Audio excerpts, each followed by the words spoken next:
All right, so let's give a nice definition for what we're talking about here. Mode mixture.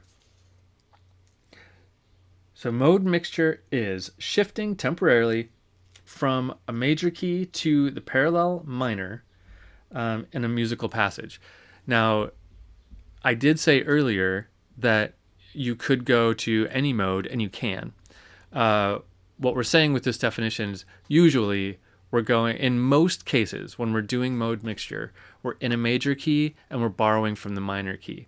It can be that you're in the minor key and you're going to borrow from the major key. That's less common. And it can also be that you're in a major key or a minor key and you borrow from a different mode altogether of the church modes. But most of the time, we see mode mixture from a major key borrowing from the parallel minor. So where parallel minor means we're in C major, we're going to borrow from C minor. Not to be confused with relative minor, right? Which in C major would be A minor. The parallel minor, same root note. So most of the time, we're shifting from major key to parallel minor. And we can do that by, in a major key, basically just lowering the 3, 6, or 7, right? That's scale degrees. That's what turns us into a minor key, right? So all I did here was I lowered the 3rd and the 7th in order to make this a flat major 3 chord. Let's lower the 3rd and the 7th. But you don't even have to think about it like that. That's even almost a little unnecessarily confusing.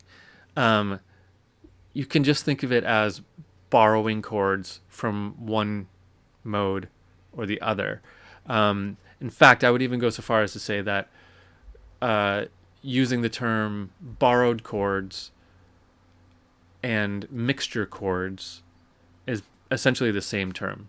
You can use either term just fine.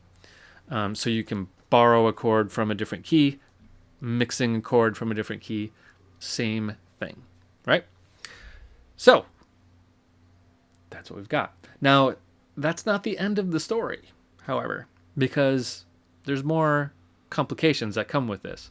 For example, imagine I was doing this progression 6 flat 3 2 and I was actually in 4-part harmony. Flat 3 to 2. How am I going to do that by avoiding parallels and things? There are some tricks to this and some more complicated things we need to consider. So, let's get a little deeper into mixture chords and figure some of that out.